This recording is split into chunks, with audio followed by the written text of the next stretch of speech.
between you and your boss is no different than the relationship between a hooker and a pimp. Think about it. Think about it. You do all the work, your boss gets all the money. You secretly hate him, but you pretend like you love him. And you go tell him to fuck himself, but you wouldn't know how to support yourself. Sounds like a hooker to me. I hate working so much for other people. I started my own business 2 years ago, an ice cream truck business. That's a true story, it's not just. I tell people that and they think I'm fucking around. But I got ice cream trucks, your standard thing, ice cream stickers up and down the sides, the music, the light, the whole thing. I bought it on Craigslist. And whenever I tell people that, everyone's like, you bought an ice cream truck on Craigslist? As if you can't find anything your heart desires on fucking Craigslist. You get on your phone right now and type in severed dick, and I guarantee you, somewhere in America, somebody is selling a pickle jar of penises. I guarantee you. Probably not here in Milwaukee. I would think like Craigslist, Louisiana or something. I love being on the ice cream truck because I see so much in Milwaukee. You drive around 2 miles an hour. And I don't know if you guys have driven around Milwaukee all day, but you fucking see some shit. Yeah, this guy knows what I'm talking about. The contrast between the different parts of the city. If you go in the inner city, the hood, the ghetto, brown town, whatever you want to call it. It's not uncommon for like a pack of 7 parentless children to wave you down, right? So you stop, and they got about 10 cents between the 10 of them, 7, 8, however many they are. And they elect a 6-year-old to talk for them. So I want you guys to imagine talking to a 6-year-old wearing a t-shirt that says "Thug in Training," and he's speaking incredibly aggressive to you. So I get off the window, I'm like, "What's up, dude? What you want?" He's like, "We got 15 cents, man. What the fuck got 15 cents?" I'm like, "I don't have anything for 15 cents. You get some 50 cents?" He's like, "What about 15 cents and a bicycle tire?" "You got anything else?" He's like, 15 cents and my sister's nappy ass fucking weave. I swear to God they talk like that. Look at this lady. She's like, no, seriously, they fucking talk to you like that. I remember one time I was driving down and this kid flies off the porch of this crack house. Now, obviously, I don't know it's a crack house, but it had all the signs and symptoms of a house that people sell and smoke crack. So this kid runs up to me. He's wearing no clothes except like some old, dirty, torn jean shorts. And he runs up and goes, yo, I want some Mr. Softy. I don't have soft serve. He's like, man, I knew it, man. They said you was a kidnapper. Now, the kidnapper thing, when you're a man and you work with kids, you're going to have to expect the pedophile comments, right? That's a fact of life. But who steals black kids? Right? I mean, if you're an African warlord fighting a civil war in West Congo, you probably kidnapped a couple black kids in your day. But here in America, I mean, granted, rich menopausal women sometimes buy authentic black babies from Africa, but nobody fucking steals them.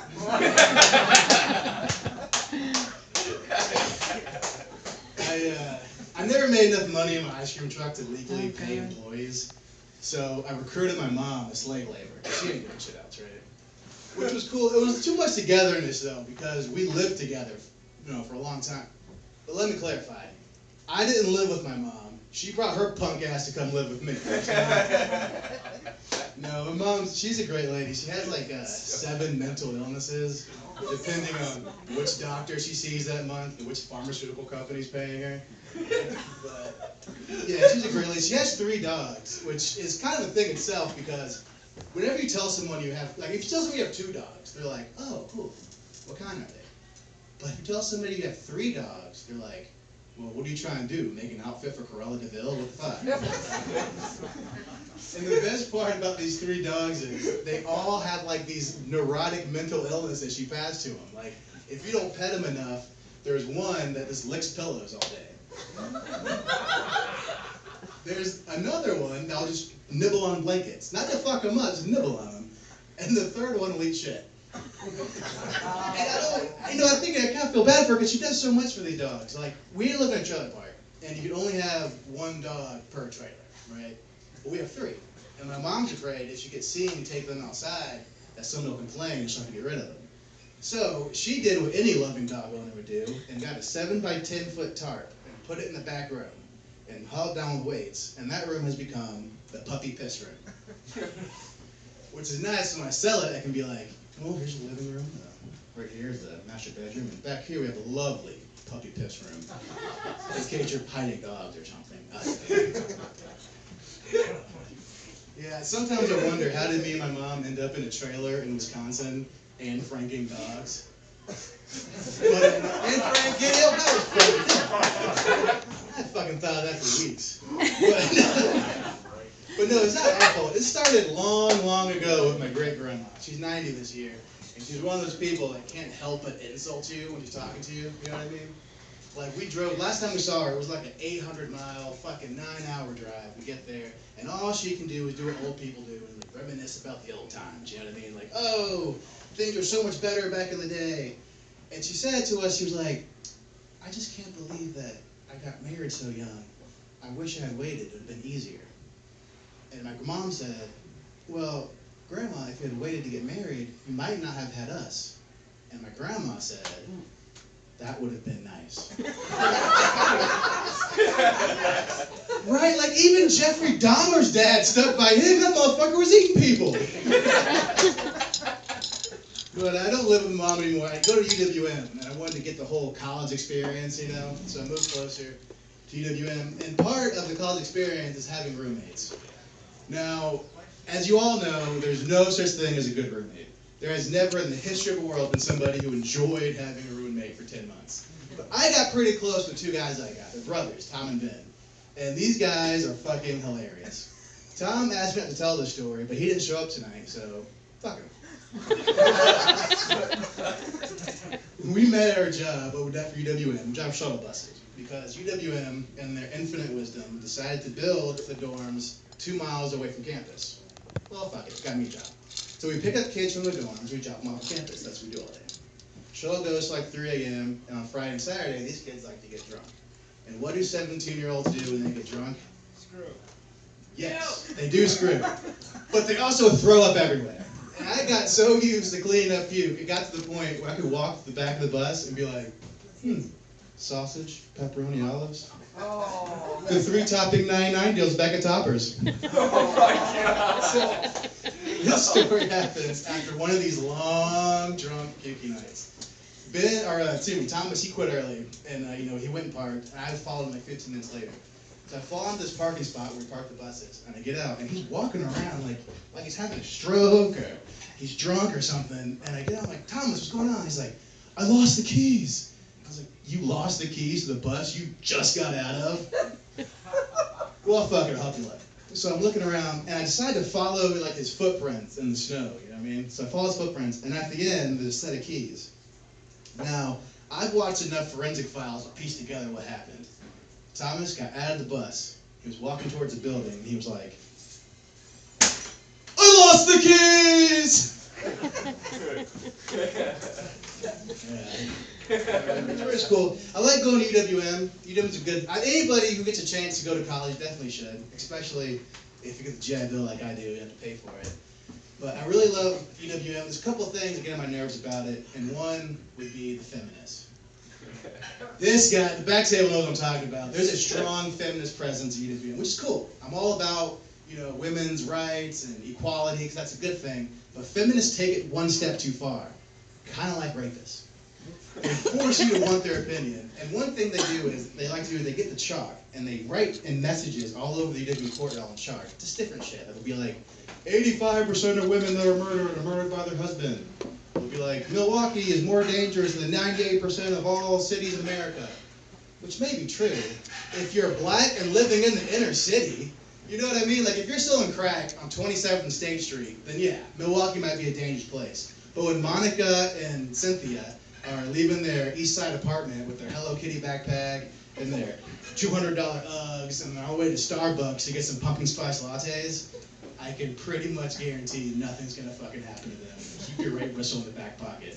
What the feminists need to do is put their chalk down, thank their dad for paying for the college tuition, and get back to class because the fucking Chinese are winning.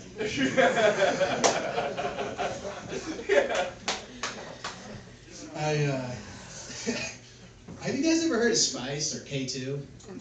Synthetic marijuana? Yep. Yeah, you ever got it? I learned about Spice when I was in the Marine Corps. pretty much what happened was we got off the plane from Iraq, and we got in, and we had a safety stand down, and they were like, guys, there's new stuff out there. Synthetic marijuana. It's cheap, it's easy to find, just like smoking weed, and you can't pop on a piss test. Whatever you do, don't fucking do it. Whoa, sorry, you say don't do it? Because that sounded like a sales pitch for a second. So obviously, like good Marines, we all went out and bought all the spice in the fucking town. That went on for a couple of years, but when I got out, there was no reason to smoke, fake weed. So I quit. But recently, I was walking down Locust Street, and there's this head shop. And I walk in, and I see this synthetic marijuana. Now, before I go on with the story, I want to tell you guys, synthetic marijuana is nothing more than demon pubes soaked in unicorn piss. If anybody ever comes to you with Nancy Reagan the fuck out of it and say no, I didn't do that today. I went and I bought it, and I went home, and I decided to smoke it. So I put it in my pipe, and 10 minutes later, I'm not really sure what happened, but I know what did happen, because my mom, instead of calling 911, got it on videotape. And I was rolling on the floor, and this is exactly what I sound like. She has the video on her phone right now. This is exactly what I said, exactly what I sound like. This water's too hard.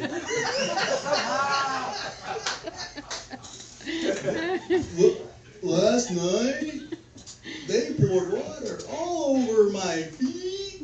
My mom, you can hear in the background, she goes, they poured water on your feet. I'm like, yeah! And they were laughing at me. This goes on for like 10 minutes, right? So my mom showed me the video the next day. I'm like, I'm never doing that shit again, right? I'm staying clean. I'm not going to fuck my brain up.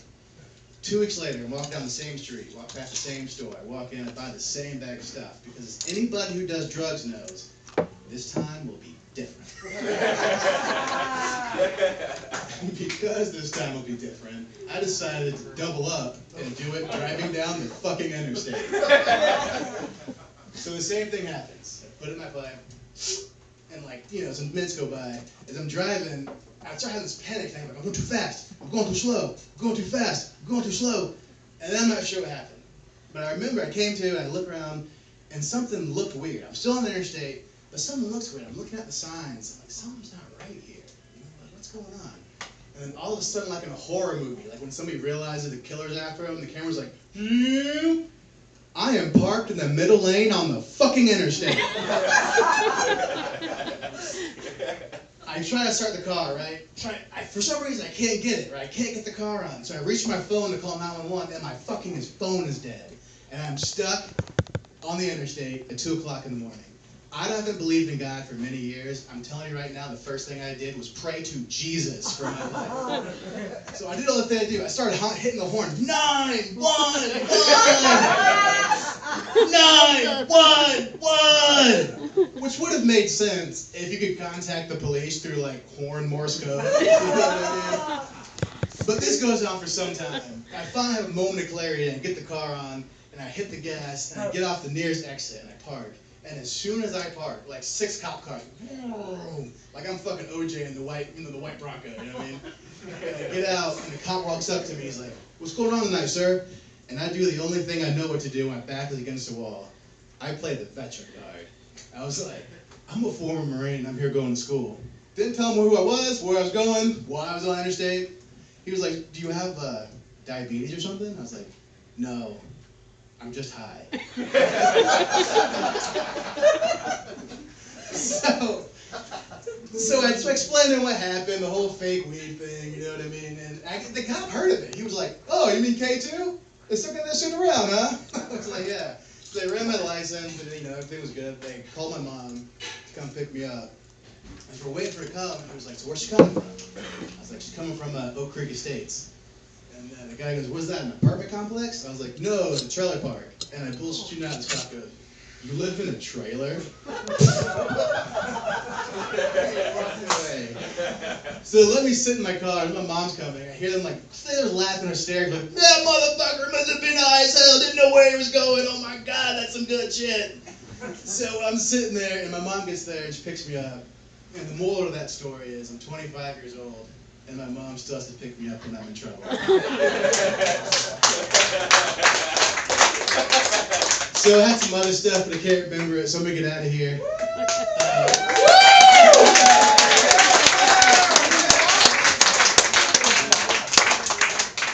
Thank you, Blair. Wow, great job. That's his first time ever.